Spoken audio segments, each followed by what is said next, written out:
किसी ने क्या खूब कहा है, हर असंभव कार्य करने का एक ही तरीका है साहब, कड़ी मेहनत कीजिए। तो दोस्तों, इससे पहले हमने 3 वीडियोस बना लिए हैं। अगर आपने नहीं देखे हैं तो आप प्लेलिस्ट में जाकर देख सकते हैं। REET 2022 NCERT superfast revision series चल रही है और इसमें लगभग 1500 से 2000 एनसीईआरटी के मोस्ट इंपॉर्टेंट फैक्ट उठाए गए जो रीट की दृष्टि से महत्वपूर्ण रहने वाले हैं। अगर आपको वीडियो अच्छा लगे तो लाइक शेयर सब्सक्राइब करें और बेल आइकॉन के ऑल नोटिफिकेशन पर क्लिक करें, जिससे आगे आने वाली वीडियोस के बारे में नोटिफिकेशन प्राप्त हो जाए। चलो स्टार्ट करते हैं। रॉबर्ट क्लाइव ने हिंदुस्तान का नक्शा तैयार करने का काम किसे सौंपा? तो रेनेले को 1782 में सौंपा था। तो रॉबर्ट क्लाइव ने हिंदुस्तान का नक्शा तैयार करने का जो काम सौंपा वो रेनेले को सौंपा 1782 में। ब्रिटिश इतिहासकारों ने जो इतिहास लिखा वह किस गवर्नर जनरल से शुरू होता है और किस पर ख़त्म हो जाता है? तो प्रथम गवर्नर जनरल वारेन हेस्टिंग्स से शुरू होता है और आखिरी वाइसराय लॉर्ड माउंटबेटन के साथ ही ख़त्म हो जाता है। भारत के इतिहास को 3 भागों में किसने बांटा? तो 1817 में स्कॉटलैंड का एक अर्थशास्त्री और एक राजनीतिक या दार्शनिक, तो 1817 में स्कॉटलैंड के अर्थशास्त्री और राजनीतिक दार्शनिक जेम्स मिल ने भारत के इतिहास को 3 भागों में बांटा। जेम्स मिल ने कौन सी पुस्तक में भारतीय इतिहास को 3 भागों में विभाजित किया? A history of British India. A history of British India किसकी पुस्तक है? जेम्स मिल की। जेम्स मिल ने भारत के इतिहास को किन 3 भागों में विभाजित किया? तो इन्होंने हिंदू शासनकाल, मुस्लिम शासनकाल और ब्रिटिश शासनकाल 3 भागों में भारतीय इतिहास को बांटा। हिंदू शासनकाल, मुस्लिम शासनकाल और ब्रिटिश शासनकाल। ईस्ट इंडिया कंपनी ने किस से चार्टर अर्थात इजाजतनामा हासिल किया? तो इंग्लैंड की महारानी एलिजाबेथ प्रथम से। ईस्ट इंडिया कंपनी ने कहाँ व्यापार करने के लिए चार्टर हासिल किया? तो पूर्व के देशों में व्यापार करने के लिए चार्टर या इजाजतनामा हासिल किया। किस पुर्तगाली यात्री ने भारत तक पहुंचने के समुद्री मार्ग की खोज की थी? पुर्तगाली यात्री वास्को डी गामा था, जो 1498 में केरल के कोझिकोड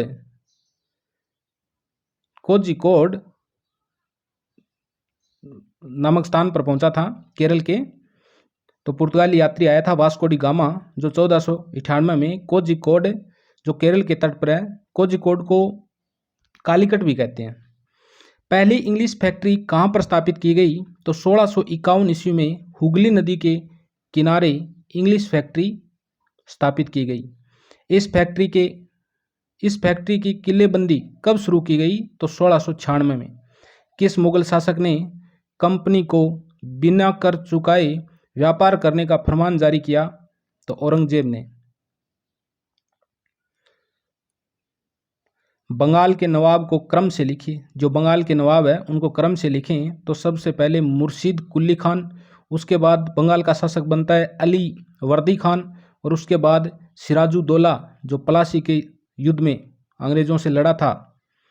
अली वर्दी खान की मृत्यु के बाद बंगाल का नवाब कौन बना? तो 1756 में नवाब सिराजुद्दौला बना था।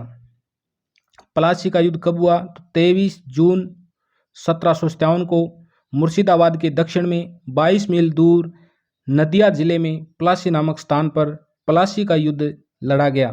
कब? 23 जून 1757 को।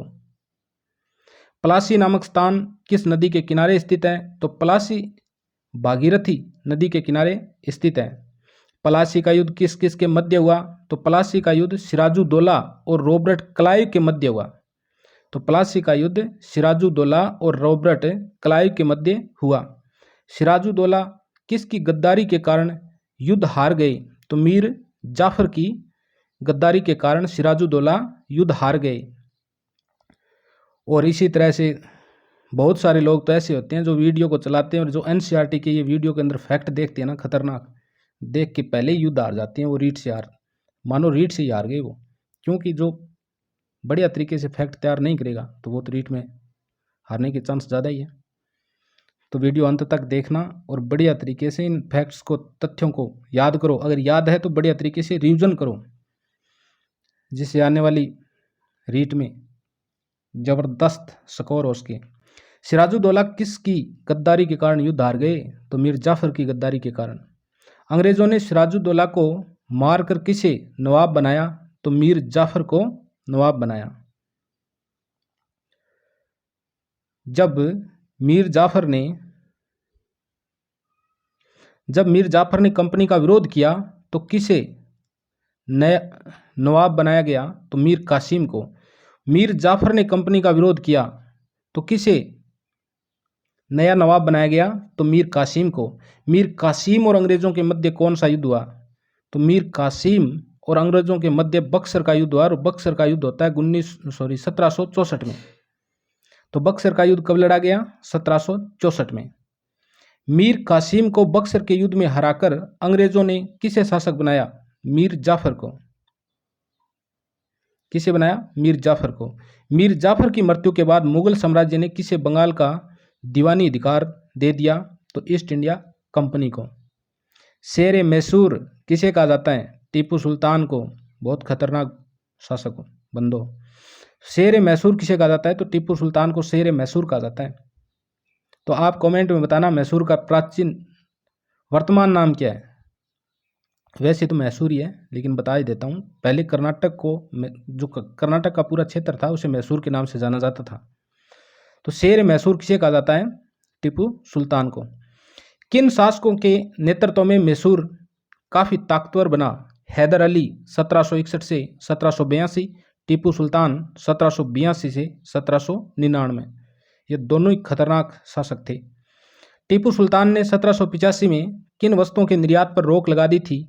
काली मिर्च, इलायची, चंदन की लकड़ी आदि पर। मैसूर के साथ अंग्रेजों के कितने युद्ध हुए? 4 युद्ध। प्रथम आंग्ल मैसूर युद्ध 1767-69 के बीच लड़ा गया। राज्यपाल इस अवधि के दौरान लॉर्ड वेरेल्स्ट राज्यपाल थे। पहले एंग्लो मैसूर में ब्रिटिश निजाम और मराठों ने हैदर अली के खिलाफ एक साथ लड़ाई लड़ी। मद्रास की संधि हैदर अली ने अंग्रेजों के खिलाफ जीत ली या हासिल की। 1769 में एक रक्षा संधि पत्र भी हुआ था। किसके मध्य? हैदर अली और अंग्रेजों के मध्य। द्वितीय आंग्ल मैसूर युद्ध होता है 1780 से 84 के बीच में लड़ा गया। उसमें गवर्नर लॉर्ड वारेन हेस्टिंग्स इस अवधि के दौरान गवर्नर थे। दूसरे एंग्लो मैसूर युद्ध में हैदर अली, निजाम और मराठों ने मिलकर अंग्रेजों के खिलाफ लड़ाई लड़ी। हैदर अली ने कर्नल बेली को हराया। दूसरे आंग्ल मैसूर युद्ध के दौरान 1782 में हैदर अली की मृत्यु हो गई और उसके बेटे टीपू सुल्तान ने उनका उत्तराधिकारी बना लिया।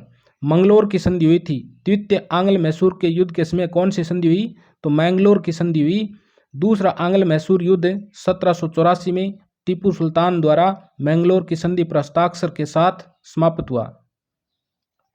तीसरा आंग्ल मैसूर युद्ध 1790 से 1792 के बीच लड़ा गया। उसमें राज्यपाल इस अवधि के दौरान लॉर्ड कॉर्नवालिस राज्यपाल थे। तीसरे एंग्लो मैसूर युद्ध में ब्रिटिश, निजाम और मराठों ने टीपू सुल्तान के खिलाफ एक साथ लड़ाई लड़ी। श्रीरंगपट्टनम की संधि हुई थी तीसरे आंग्ल मैसूर युद्ध में। इस पर 1792 में टीपू सुल्तान द्वारा हस्ताक्षर किए गए। तो तीसरे आंग्ल मैसूर युद्ध में कौन सी संधि होती है? तो श्रीरंगपट्टनम की संधि होती है। चौथा आंग्ल मैसूर युद्ध 1799 के बीच लड़ा गया। उसमें गवर्नर थे लॉर्ड वेलेजली। इस अवधि के दौरान गवर्नर थे। 1799 में मैसूर की राजधानी श्रीरंगपट्टनम की रक्षा करते हुए टीपू सुल्तान की मृत्यु हो गई।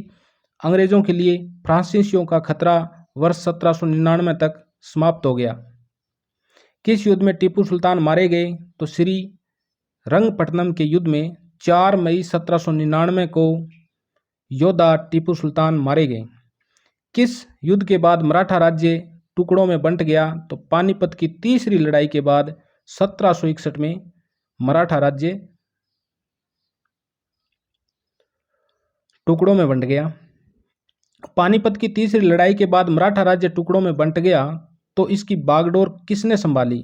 तो इसमें सिंधिया, होलकर, गायकवाड़, भोसले अनेक प्रकार के राजवंश स्थापित हो गए। राज्य मंडल का सैनिक और प्रशासनिक प्रमुख कौन होता था? तो पेशवा होता था। 18वीं शताब्दी के दो प्रमुख मराठा योद्धा कौन हुए? तो वो हुए थे महादजी सिंधिया और नाना फडणवीस। तो 18वीं शताब्दी के दो प्रमुख मराठा योद्धा कौन हुए? सिंधिया और नाना फडणवीस। पहला मराठा युद्ध कब हुआ? 1782 में। पहला मराठा युद्ध किस संधि के साथ समाप्त हुआ? सालबाई की संधि के साथ। तो पहला मराठा युद्ध किस संधि के साथ समाप्त हुआ? तो सालबाई की संधि के साथ समाप्त हुआ। दूसरा मराठा युद्ध कब हुआ? तो 1803 से 1805 के मध्य लड़ा गया। और तीसरा और अंतिम मराठा युद्ध कब हुआ? तो ये 1817 से 1819 के मध्य हुआ। किस गवर्नर जनरल ने सर्वोच्चता की नीति अपनाई? तो लॉर्ड हेस्टिंग्स ने, जो 1813 से 1823 तक रहा, 10 वर्ष तक उन्होंने सर्वोच्चता की नीति अपनाई। सर्वोच्चता की नीति क्या है? इस नीति के तहत अंग्रेज अपने आप को सर्वोच्च मानते हुए अन्य राज्यों के अधिग्रहण को अपना अधिकार मानते हैं। यानी सर्वोच्चता की नीति के अंदर अंग्रेज अपने आप को तो उच्च मानते थे और अन्य राज्यों का अधिग्रहण करते थे। कित्तूर कर्नाटक की किस रानी ने अंग्रेजों का विरोध किया? रानी चेन्नम्मा ने। रायना कौन था? एक गरीब चौकीदार जिसने अंग्रेजों का विरोध किया और अंग्रेजों ने 1830 में उन्हें फांसी पर लटका दिया। तो रायना एक गरीब चौकीदार था जिसने अंग्रेजों का विरोध किया था। अंग्रेजों ने अफगानिस्तान के साथ कब तक लड़ाई लड़ी? 1838 से 1842 तक लड़ाई लड़ी। अंग्रेजों ने सिंध पर कब्जा कब किया? तो 1843 में अंग्रेजों ने सिंध पर कब्जा किया। अंग्रेजों ने पंजाब पर कब्जा कब किया? तो 1849 में अंग्रेजों ने पंजाब पर कब्जा किया। पंजाब के शासक कौन थे जिन्होंने अंग्रेजों का विरोध किया? तो महाराजा रणजीत सिंह थे। महाराजा रणजीत सिंह की मृत्यु कब हुई? तो 1839 में हुई। विल्य नीति किसने अपनाई थी? तो लॉर्ड डलहौजी के शासनकाल में 1848 से 56 के मध्य लॉर्ड डलहौजी ने विल्य की नीति अपनाई। विल्य नीति क्या थी? अगर किसी शासक की मृत्यु हो जाती है तो उसका कोई पुत्र वारिस नहीं होता है, तो वह राज्य अंग्रेजों के द्वारा विल्य नीति के तहत ब्रिटिश शासन में मिला लिया जाता था। अंग्रेजों ने विल्य नीति के तहत संतारा को कब हड़पा? 1848 में। और क्वेश्चन ऐसे भी पूछा जा सकता है कि अंग्रेजों ने विल्य नीति के तहत सबसे पहले किस राज्य को हड़पा? तो संतारा को हड़पा और 1848 में। अंग्रेजों ने विल्य नीति के तहत किन किन राज्यों को हड़पा था? तो सितारा को 1848 में, संबलपुर को 1850 में, उदयपुर को 1852 में, नागपुर को 1853 में, झांसी को 1854 में और अवध पर कुशासन का आरोप लगाते हुए 1856 में हड़पा था। वारेन हेस्टिंग के शासनकाल में कंपनी ने किन किन स्थानों पर सत्ता हासिल की? तो 1773 से 85 के मध्य बंगाल, मद्रास और मुंबई स्थानों पर सत्ता हासिल की। ब्रिटिश इलाके कितनी प्रेसिडेंसी में बैठे थे? तो ब्रिटिश इलाके 3 प्रेसिडेंसी, यानी ब्रिटिश प्रेसिडेंसियाँ कितनी जगह थी? तो 3 जगह थी, वही मद्रास, मुंबई और बंगाल। ब्रिटिश शासनकाल में काजी का पद था एक न्यायाधीश के रूप में। ब्रिटिश शासन व्यवस्था में मुक्ति कौन होता था? तो मुस्लिम समुदाय का एक न्यायाधीश जो कानून की व्याख्या करता था। काजी इसी व्याख्या के आधार पर फैसले सुनाते हैं। तो ब्रिटिश शासन व्यवस्था में काजी का पद था तो एक न्यायाधीश के रूप में होता था काजी। और ब्रिटिश शासन व्यवस्था में मुक्ति की बात करें तो मुक्ति कौन होता था? तो मुक्ति मुस्लिम समुदाय का एक न्यायाधीश जो कानून की व्याख्या करता, और वो काजी इसी व्याख्या के आधार पर फैसले सुनाता था। ब्रिटिश शासन व्यवस्था में महाभियोग का क्या अर्थ है?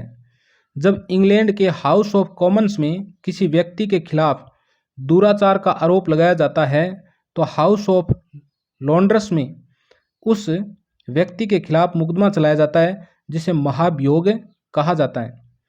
1772 में नई शासन व्यवस्था के तहत कितनी अदालत स्थापित की गई?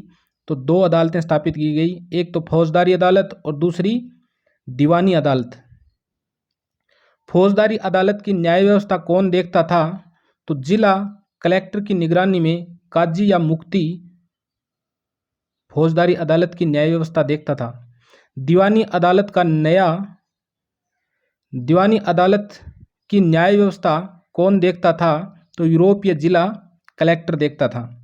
1775 में कितने पंडितों को भारतीय कानून का संकलन तैयार करने का कार्य सौंपा? तो 11 पंडितों को। 11 पंडितों के द्वारा तैयार किए गए कानून का संकलन का अंग्रेजी अनुवाद किसने किया? तो एन.बी. हाल्डेन ने किया। तो किसने किया? एन.बी. हाल्डेन ने। किस एक्ट के तहत सर्वोच्च न्यायालय की स्थापना की गई? तो 1773 के रेगुलेटिंग एक्ट के तहत।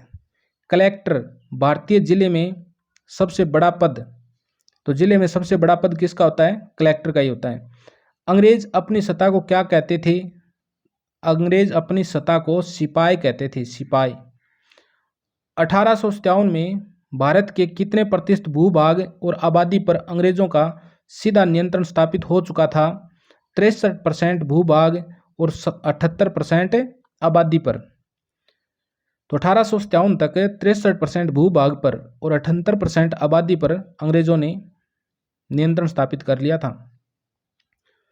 मुगल बादशाह ने ईस्ट इंडिया कंपनी को बंगाल का दीवान कब बनाया? मुगल बादशाह ने ईस्ट इंडिया कंपनी को बंगाल का दीवान कब बनाया? तो 12 अगस्त 1765 को। बंगाल में किस काल में 1 करोड़ लोग मारे गए? तो 1770 के काल में। स्थायी बंदोबस्त व्यवस्था कब लागू की गई? तो 1793 ईस्वी में। स्थायी बंदोबस्त क्या है? राजाओं तथा तालुकदारों को जमींदारों के रूप में मान्यता सौंपकर उन्हें लगान वसूलने तथा कंपनी को राजस्व चुकाने का जिम्मा सौंपा गया।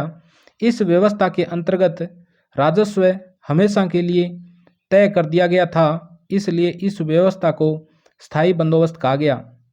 किसके शासनकाल में भारत में स्थायी बंदोबस्त लागू हुआ? तो किसके शासनकाल में भारत में स्थायी बंदोबस्त लागू हुआ? तो चार्ल्स कॉर्नवालिस के समय लागू हुआ। इंपॉर्टेंट क्वेश्चन है ये। महलवारी बंदोबस्त कब लागू किया गया? तो ये 1822 में लागू किया गया। महालवारी बंदोबस्त किसके द्वारा और कहाँ लागू किया गया? तो बंगाल प्रेसिडेंसी के उत्तर पश्चिम प्रांतों में होल्ड मैकेंजी के द्वारा लागू किया गया। महालवारी बंदोबस्त क्या था? तो इसमें गांव के हरे खेत का अनुमानित राजस्व जोड़कर गांव या ग्राम के राजस्व का हिसाब लगाया जाता था। ग्राम के समूह के राजस्व का हिसाब लगाया जाता था। गांव के समूह को महाल कहा जाता था। तो महाल क्या था? तो महाल गांव के समूह को कहा जाता था। रैयतवारी व्यवस्था किस इलाके में लागू की गई? तो दक्षिणी भारतीय इलाकों में रैयतवारी व्यवस्था लागू की गई। दक्षिणी भारतीय इलाकों में रैयतवारी व्यवस्था लागू की गई। किसने रैयतवारी व्यवस्था को लागू किया? तो कैप्टन अलेक्जेंडर रीड ने। किसने? कैप्टन अलेक्जेंडर रीड ने रैयतवारी व्यवस्था को लागू किया। तो ये व्यवस्थाएं आ रही हैं, बंदोबस्त व्यवस्था है, स्थायी बंदोबस्त है, रैयतवाड़ी है, महलवाड़ी है। तो किसने लगाई, ये ध्यान में रखना। कैप्टन अलेक्जेंडर भीड़ ने सबसे पहले रैयतवारी व्यवस्था कहाँ लागू की? तो टीपू सुल्तान से युद्ध में हड़पे गए इलाकों में, क्षेत्रों में। रैयतवारी व्यवस्था को किसने पूरे दक्षिणी भारत में लागू किया? तो थॉमस मुनरो ने किया था। थॉमस को टॉमस भी कह सकते हैं। टॉमस या थॉमस मुनरो का किसानों के प्रति क्या विचार था? निग्रों का मानना था कि अंग्रेजों के, किसका विचार है? निग्रो नहीं है, मुनरो। मुनरो का मानना था कि अंग्रेजों को पिता की भांति किसानों की रक्षा करनी चाहिए। सही बात है। रेतवारी व्यवस्था में क्या होता था? इसमें खेतों को पहले से सर्वेक्षण कर सीधा किसानों से राजस्व बंदोबस्त किया जाता था। 18वीं सदी में अंग्रेजों ने किसकी खेती पर जोर दिया? अफीम और नील की खेती पर। बंगाल में किसकी खेती पर जोर दिया गया? तो पटसन यानी जूट की खेती पर, पटसन और जूट की खेती पर। वर्तमान में भी भारत में पटसन, जूट और सन, ये तीनों बंगाल में अत्यधिक होती हैं, ज़्यादा मात्रा में यहीं पे पैदा होती हैं बंगाल में। असम में किसकी खेती पर जोर दिया गया? तो असम में चाय की खेती पर जोर दिया गया। संयुक्त प्रांत यूपी में किसकी खेती पर जोर दिया गया? तो यूपी में गन्ने की खेती पर, क्योंकि आज भी उत्तर प्रदेश में गन्ना सर्वाधिक होता है। पंजाब में किसकी खेती होती थी? गेहूं की।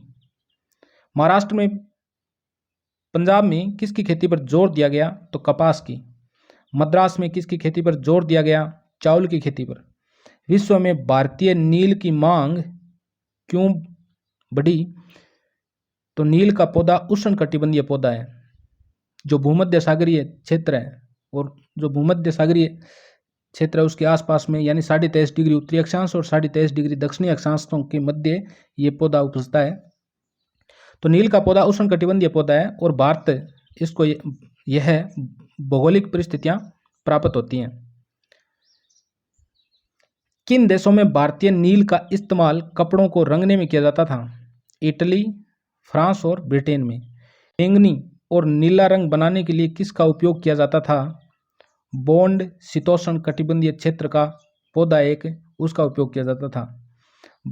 बॉन्ड की खेती कहाँ की जाती थी? उत्तरी इटली, जर्मनी, फ्रांस और ब्रिटेन में। यहाँ तो बांड हो, बांड अपा और क्या नहीं कही करानी। भारत के अलावा कहाँ के लोग नील की खेती करते थे? कैरिबियाई द्वीप समूह पर फ्रांसीसी लोग, ब्राजील में पुर्तगाली लोग, जमैका में ब्रिटिश और वेनेजुएला में स्पेनिश लोग नील की खेती करते थे। ब्रिटेन में औद्योगिकरण के विकास से क्या प्रभाव पड़ा? कपास के उत्पादन की मांग तेजी से बढ़ी। किन देशों में नील का आयात बंद हो गया था? वेस्ट इंडीज और अमेरिका में। किस में दुनिया में नील का उत्पादन आधा रह गया था? 1783 से 89 के मध्य। ब्रिटेन के द्वारा नील का आयात कितना किया जाता था? तो 1788 में 30%, 1810 में 95%। नील की खेती के कितने तरीके थे? तो 2 तरीके थे। नील की खेती के कौन कौन से 2 तरीके थे? निज और रेती। निज और रेती। निज खेती किस प्रकार की जाती थी? इसमें बागान मालिक खुद अपनी जमीन पर नील की खेती करते थे, उसे निज कहा गया। निज खेती की क्या समस्या थी? बड़े भूखंड उपलब्ध नहीं होने के कारण किसानों से टकराव तथा तनाव, मजदूरों का अभाव आदि ये समस्या रहती थी। निज खेती में कितना प्रतिशत नील का पैदावार होता था? तो 25%। रेती खेती किस प्रकार की जाती थी? इस खेती में बागान मालिक किसानों के साथ अनुबंध करते थे। इस खेती में बागान मालिक किसानों के साथ अनुबंध करते थे। रेती खेती में कितने प्रतिशत भूमि पर किसानों को नील की खेती करना अनिवार्य था? 25% भूमि पर। नील की खेती करने वाले किसानों को क्या फायदा था? कम ब्याज पर कर्ज दिया जाता था। नील विद्रोह कब हुआ? मार्च 1859 में हुआ था नील विद्रोह। कहाँ के किसानों ने नील विद्रोह किया? तो बंगाल के किसानों ने नील विद्रोह किया। 1859 में किसने घोषणा की कि किसानों को नील अनुबंधन के लिए बाध्य नहीं किया जाएगा? तो मजिस्ट्रेट एस्ले इडन ने। किसने? मजिस्ट्रेट एस्ले इडन ने। गांधी जी ने कब नील किसान आंदोलन में भाग लिया? तो 1917 में। गांधी जी ने, मील नहीं है भैया, नील है। गांधी जी ने कब नील किसान आंदोलन में भाग लिया? तो 1917 में। गांधी जी ने नील किसानों के समर्थन में कौन सा सत्याग्रह किया था? तो चंपारण सत्याग्रह किया था। राजकुमार शुक्ला ने गांधी जी को इस सत्याग्रह के लिए, इस समस्या से निपटने के लिए बिहार में आमंत्रित किया था राजकुमार शुक्ला ने। पूर्वोत्तर और मध्य भारत के जंगली इलाकों के आदिवासियों द्वारा किस प्रकार की खेती की जाती थी? तो झूम खेती की जाती थी, झूमिंग। झूम खेती को किस अन्य नाम से जाना जाता है? तो इसे गुमंतु खेती भी कहते हैं एनसीईआरटी के अनुसार। झूम खेती कैसे होती है? धूप के लिए पेड़ों के ऊपरी हिस्सों को काटा जाता है, घास फूस जलाकर उसकी राख से मिट्टी को उपजाऊ बनाकर खेती की जाती है। खोड़ शिकारी जनजाति कहाँ पाई जाती हैं? तो उड़ीसा में पाई जाती हैं। खोड़ शिकारी जनजाति खाना बनाने के लिए किसका इस्तेमाल करते हैं? साल और महुआ के बीजों के तेल का। साल और महुआ के बीजों के तेल का। तो देखो एनसीईआरटी में कितने खतरनाक आंकड़े हैं। अब बेचारा वीडियन बीच में छोड़ के भाजा कौन करे की। और दूसरी बात, बकवास भी कौन छांटड़ी गणीसी वीडियो बीच में, सिर्फ पढ़ने का लक्ष्य है। बने रहो। खोड़ शिकारी जनजाति कपड़ों की रंगाई के लिए किसका प्रयोग करते थे? कुसुम और पलाश के फूलों का। वन गुर्जर कहाँ पाए जाते हैं? तो पंजाब के पहाड़ी इलाकों में। लबाडिया समुदाय कहाँ पाया जाता है? आंध्र प्रदेश में। लबाडिया समुदाय कहाँ पाया जाता है? आंध्र प्रदेश में। कौन सा समुदाय गडरिया कहलाए? कुल्लू के गद्दी समुदाय। बकरवाल जो बकरियां पालते थे कहाँ पाए जाते हैं? कश्मीर में। कौन सी जनजातियां एक स्थान पर खेती करते थे? कौन सी जनजातियां एक स्थान पर खेती करती थी? गोंड, संथाल, मुंडा। आपने छोटा नागपुर को पठार को नहीं की, पठार के अंदर है संथाल, मुंडा जनजातियां पाई जाए। औपनिवेशिक शासन का आदिवासियों पर क्या प्रभाव पड़ा? मुखियाओं की शासकीय शक्तियां छीन ली गई और उन्हें ब्रिटिश अधिकारियों द्वारा बनाए गए नियमों को मानने के लिए बाध्य किया गया। औपनिवेशिक शासन में घुमंतू काश्तकारों पर क्या प्रभाव पड़ा? तो झूम खेती करने वाले घुमंतू काश्तकारों को स्थायी जमीन दे दी गई और उन्हें एक जगह पर रहकर खेती करने के लिए बाध्य किया गया। अंग्रेजों ने वनों के लिए कौन सी नीति बनाई? तो अंग्रेजों ने सारे जंगल पर अपना नियंत्रण कर लिया तथा जंगलों को राज्य की संपत्ति घोषित कर दी। वन कानून के खिलाफ विद्रोह कब और किसने किया? तो 1996 सोग्राम संगमा द्वारा असम में 1930 के दशक में मध्य प्रांत में किया गया। वन सत्याग्रह कहाँ हुआ? तो मध्य प्रांत में हुआ। और कब हुआ? 1930 में हुआ। रेशम के कीड़े कौन पालते थे? झारखंड के हजारीबाग के आसपास संथाल जनजाति के लोग पालते थे। और रेशम के कीड़े किस वृक्ष पर पाले जाते हैं वो आप कमेंट में बताना। कोल आदिवासियों द्वारा विद्रोह कब किया गया? तो 1831-32 में किया गया। संथाल जनजाति द्वारा विद्रोह कब किया गया? तो 1885 में। मध्य भारत में बस्तर का विद्रोह कब हुआ? तो 1910 में। महाराष्ट्र में वर्ली विद्रोह कब हुआ? तो 1940 में। बिरसा मुंडा का जन्म कब हुआ? तो 1870 में बिरसा मुंडा का जन्म हुआ था। बिरसा मुंडा किससे प्रभावित है? ईसाई मिशनरियों, वैष्णव धर्म प्रचारक आदि से। बिरसा मुंडा क्या चाहते थे? ईसाई मिशनरियों, महाजनों, हिंदू भूस्वामियों और सरकार को बाहर निकालकर बिरसा के नेतृत्व में मुंडा राज्य स्थापित करना चाहते थे। बिरसा मुंडा को 2 साल की सजा कब हुई? 1895 में। बिरसा मुंडा के राज्य का प्रतीक किस रंग का ध्वज था? तो सफेद रंग का ध्वज था। और सफेद रंग किसका प्रतीक है वो आप कमेंट में लिख के बताना। बिरसा मुंडा की मृत्यु कब हुई? तो 1900 ईस्वी में हैजा होने के कारण हुई थी। और बिरसा मुंडा की मृत्यु कैसे हुई थी? हैजे के कारण हुई थी। और कब हुई थी? 1900 में। दिक्कू है का क्या अर्थ है? दिक्कू है का क्या अर्थ है? तो बाहरी लोग। दिक्कू है का अर्थ है बाहरी लोग।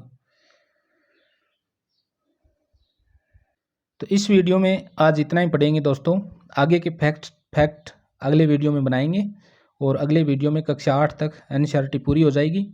इससे पहले 3 वीडियो बनाए हैं, अगर आपने नहीं देखे हैं तो प्ले लिस्ट में जाकर आप देख सकते हैं। अगर कोई कमी रही है तो आप कमेंट करके बताएं, सुझाव दें, जिससे कि दूर किया जा सके। और अगर आपको वीडियो अच्छा लगा है तो लाइक शेयर सब्सक्राइब करें।